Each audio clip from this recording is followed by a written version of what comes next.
Hey everybody, it's a little bit late here on the second channel. I normally don't film this late, so it's a little bit spooky, but I wanted to put together a video with the two Sunday U group videos coming out of the main channel about the strategies that I've come up with in my quite a few videos now on recording ukulele metal. This is one aspect of it right here, is this guy, and this is what you'll see me play in the Sunday U group videos, but it's not what you're hearing. This is more of a prop. With the first video that I did with this, the Pantera cover, what you're seeing is what you're hearing. But as you can imagine, this shape, isn't made like this because it's the best possible shape for how a ukulele should sound, but just because it looks really cool. It's also not electric, so I can't get a DI signal from this. And frankly, I just have some other ukuleles that sound a whole lot better. This is just really for show. It looks really cool. It's got some battle wounds at the top of it too from the first video I shot with it. I was swinging it around a lot and maybe got a little bit too confident.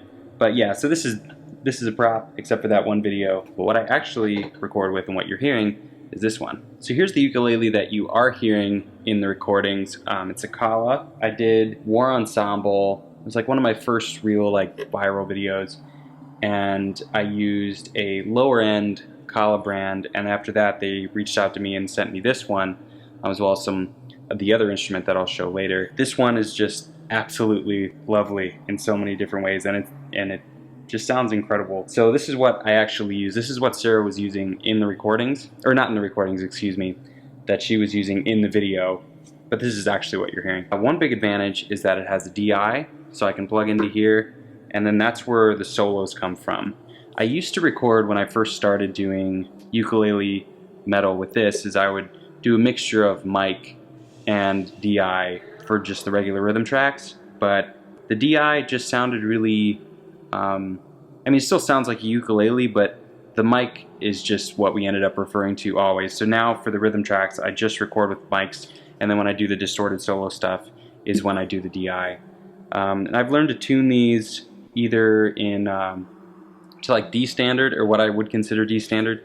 Ukulele has these three strings that you can tune just like the lowest three strings of the guitar. Well, an octave up, like if you're in, D, it used to be like D, G. Yeah, pretty much just play it as if it's the lowest three strings of the guitar and just completely forget about the top high string.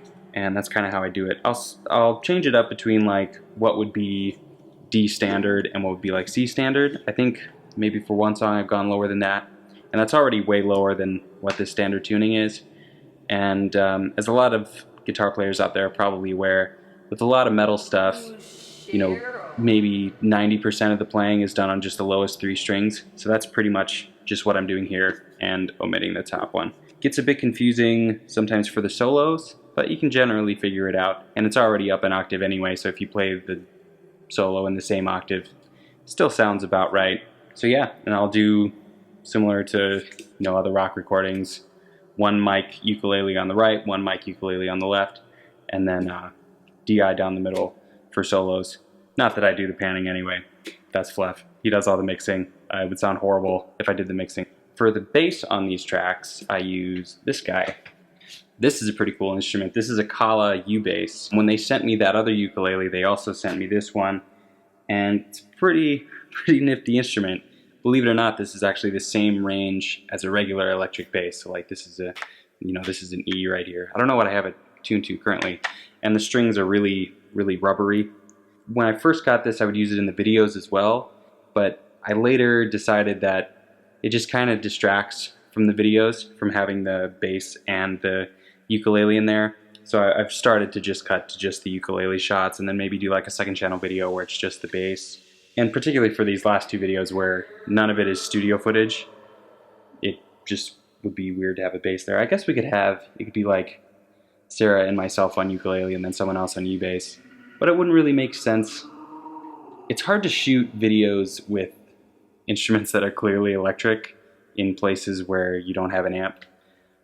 Or sometimes it works, but in this case I think it wouldn't. But anyway, this video is already ranty enough, so let me get back into what this video is actually about.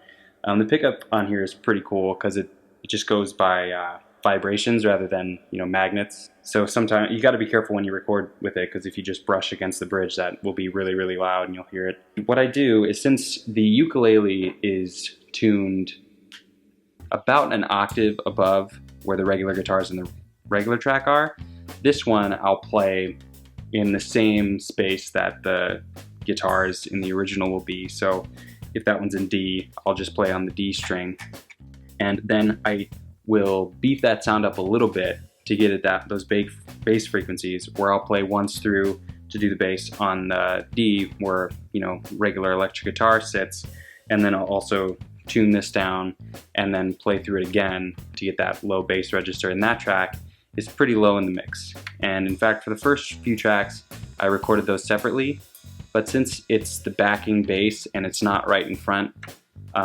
it now just makes a lot more sense to. I record it once on the D string, where I'll tune this down to C, whatever the ukulele is doing, and then I'll just double the track and pitch shift it. And then the bass tracks are just totally locked in. I also used to do, for the banjo tracks, I'll often do, you know, on the D string here, or C, or whatever it is, and then for the low regular bass register, I'll use this guy. Or in some cases, I'll do the same thing with here, where I'll play it all on the D and then pitch shift it. But basically what I'm getting at is there's two bass tracks in two different octaves to fill in that low end space, because the ukulele is already so high, to get it a fuller sound. And in the last year or so, I've just kind of learned to be more efficient and just record it once, get it right, and then just pitch shift it, and it just makes more sense that way. So this is a pretty cool instrument, and it has a really, other than just keeping the track kind of cool because all the instruments are ukulele, it also has a pretty cool, real rounded out tone. Like if you took a Fender P bass and turned the tone knob almost all the way down, it kind of has that type of spiel with it, which works really great with ukulele. And also another thing that keeps, I'll bring this one back because it fits the style of the video. I also use the purple plectrums for the ukulele tracks. In some cases, like if I'm playing really aggressive metal, this wouldn't be the pick to use, because it dulls out the attack, which sometimes when you're playing really distorted stuff isn't what you want. Sometimes it is, but certainly for ukulele it's kind of a lifesaver. Like if I use a regular thick pick that isn't like this material or a softish material, it just gets really like annoyingly twangy, and you know, yeah, this just dulls that out. So this is always what I use on the banjo tracks and the ukulele tracks. And then for the drums, it's just all MIDI. And that's pretty much it. And then I send it all the fluff, and he makes it sound a lot better. And then in this last case, these last two, I put vocals on it. Or well, I didn't put vocals on it. I hit up Sarah, and she came over and did vocals on it. It would be a total disaster if I did vocals. I think that's about it. I get questions quite a bit of asking for tabs, but really the tabs are just whatever they are on guitar. Just tune the ukulele that way and forget about the high string.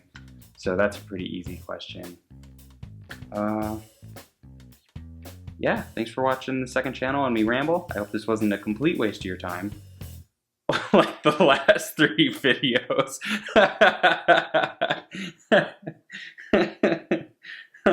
I especially like that the commentary had the most comments on it. It's really good to see a lot of commentary on a commentary of a commentary on a commentary on a video that's already a commentary. So that was really good. Thanks for your commentary. Maybe I'll do a commentary on the comments on the commentary of the commentary of the commentary. That would be fun. I really do appreciate all you watching, and have a good one.